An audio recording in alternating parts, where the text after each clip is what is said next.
Morning. Yeah, so I guess we're on a roll today. You know what? I'm going to put my buds in. I'm doing a bit of laundry. And there's a bit of noise going on in the house. You know what I'm going to do? Hold on one second.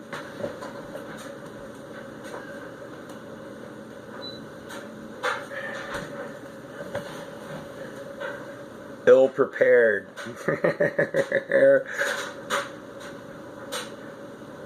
I find it less distracting to have the earbuds in.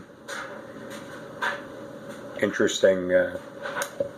See, now I can hear myself, which is very interesting because when I was a kid, I had to go to speech therapy, and it was awkward. You know, I stuttered badly. And a few other things. I developmentally delayed. Anyway, that aside, I find it actually, when I can hear myself talk, it feels better, for lack of a better word.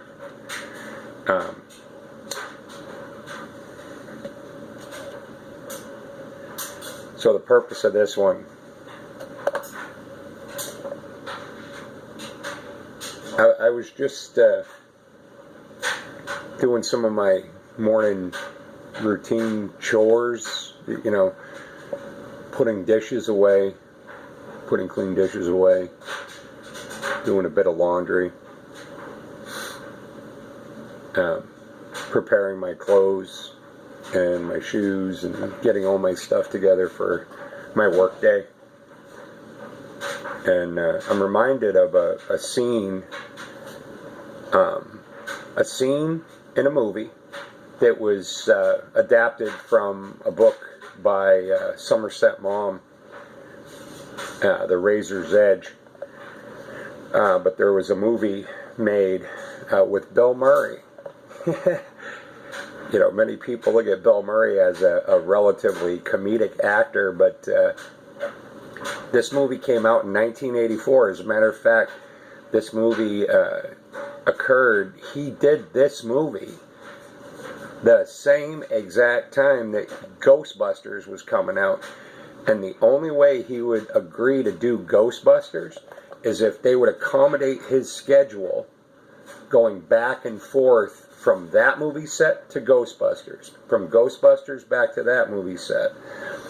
The Razor's Edge, 1984, Bill Murray, L. Somerset Maugham. And in that movie, he's looking for the meaning of life. I don't want to give any spoilers away, but I'll share a scene with you. He finds himself in India and Tibet, and you know, and he's walking the walk. He's looking for some answers, and he arrives in India, and he's looking at renting a boat, a houseboat, and there's this kind of like, I guess what you would kind of call a scraggly dude in this little boat right next to the houseboat that's for rent, and he's looking around, you know. He starts talking to the guy. The guy's sitting in his boat washing his dishes in the river. Bill Murray looks down and they start some small talk.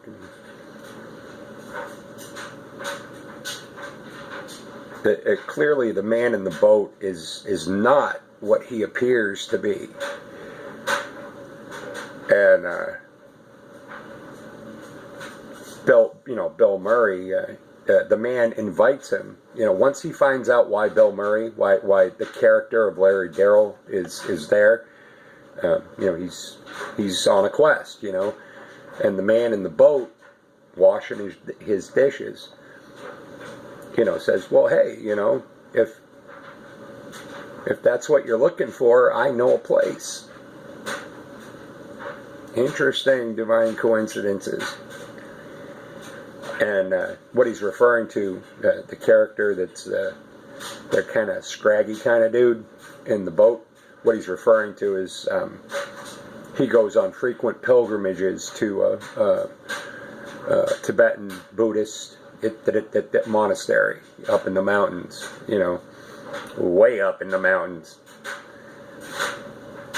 All right, well, you know, and then the character, Bill Murray's character of Larry Darrell, you know, looks at him and he's like, you know, so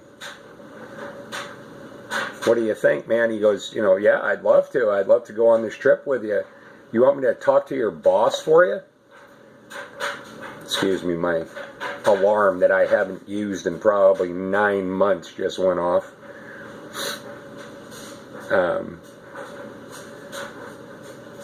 You want me to talk to your boss for you? Clear it with you? You know, clear it with your boss so you can take me on. And he's like, boss? Boss? What boss? He goes, I own this fucking boat and about 5 others down the river.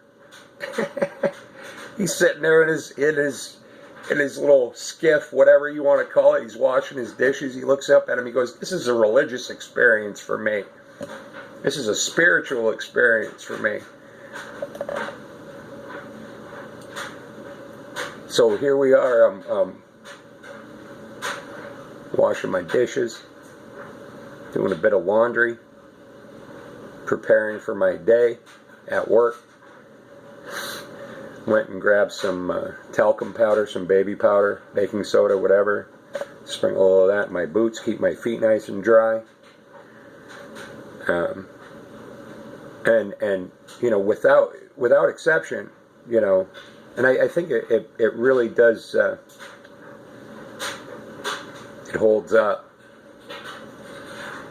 If you can't be present in each moment, even smoking this cigarette, drinking my coffee, preparing for my day, doing laundry, eating a meal, preparing a meal with love, whatever you're doing, do it with a full and open heart. Be present in those moments. Experience those moments. The robotic mentality, yeah, I could have ripped through my house. Literally, you know, I could have ripped through. Dishes are put away. Laundry is done. I'm ready for work. Drink my coffee. Smoke my cigarettes. A grunt's power breakfast. Back in the day would be, you know, maybe a little hair of the dog and a pain pill, you know. Yeah, rip through it. Mechanical, robotic, dead, lifeless. Moving, but lifeless.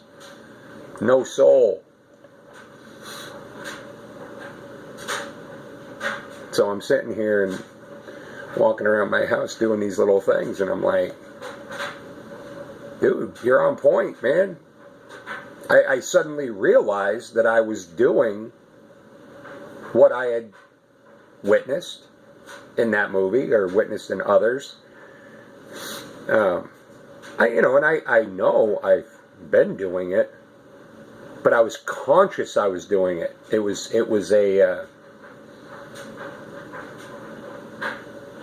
I was consciously, you know, I'm meditating, or I'm praying, or I'm having a spiritual experience, but it was projected. You know what I mean? I was consciously aware that I was meditating. It kind of sounds like paradoxical, but today, I'm just like fucking floating. I'm floating. As I was doing my dishes. It was a spiritual experience I was having. As I was doing a bit of laundry. That was a spiritual experience I was having. As I was preparing my day for work. That was a spiritual experience. That cigarette. That cup of coffee is a spiritual experience.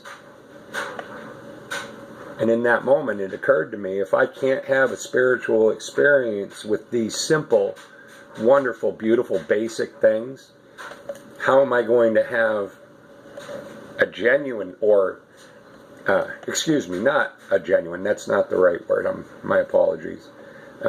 If I can't have a spiritual experience with my passport application or my cup of coffee, how will I embrace and recognize a genuine, beautiful, perfect, divine spiritual experience if I can't experience and be present for, you gotta walk before, you gotta crawl before you can walk. You gotta walk before you can run. You gotta run before you can sprint. You gotta sprint before you can do a marathon. You follow? Just a little noodle this morning, man. I'm like, had a nice message from a friend, a couple of friends actually, Tracy, MJ.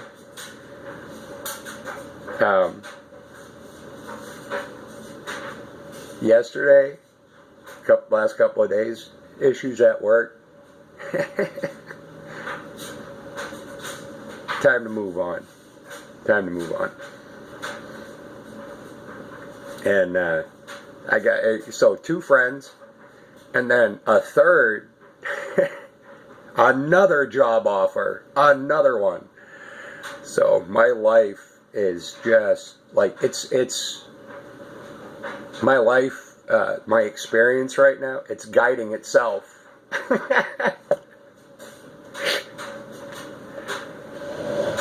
You know, if you don't enjoy, if you don't embrace the small, perceptively small spiritual experiences, how are you going to recognize when the blammo ones come on? Bam! Peace that surpasses all understanding. You guys, man, I'm telling you, this is such a ride. This way is the way, man. It's like, this is cool stuff. I love you, and have a wonderful day. Enjoy the little things. They are everything is spiritual. Everything. That's the flip, man.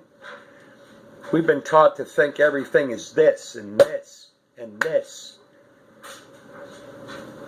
That's the illusion.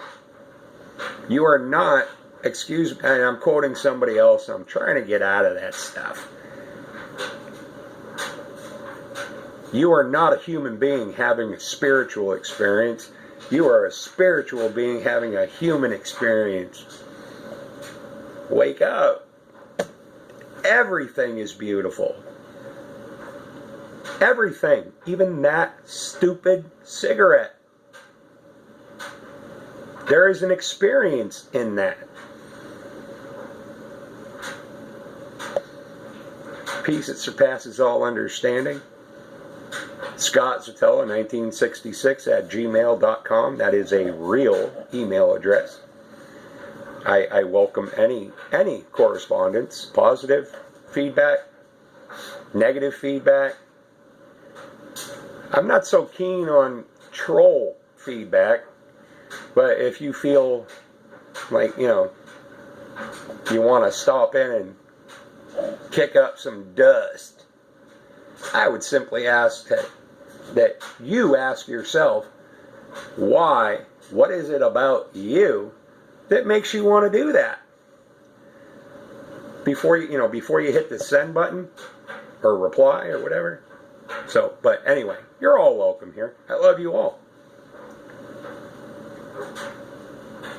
Healing is found in such places, oftentimes through not such good experiences. And yeah, I'm rambling. It's a good day. Peace, you guys. Peace. And have a wonderful day. I'm out.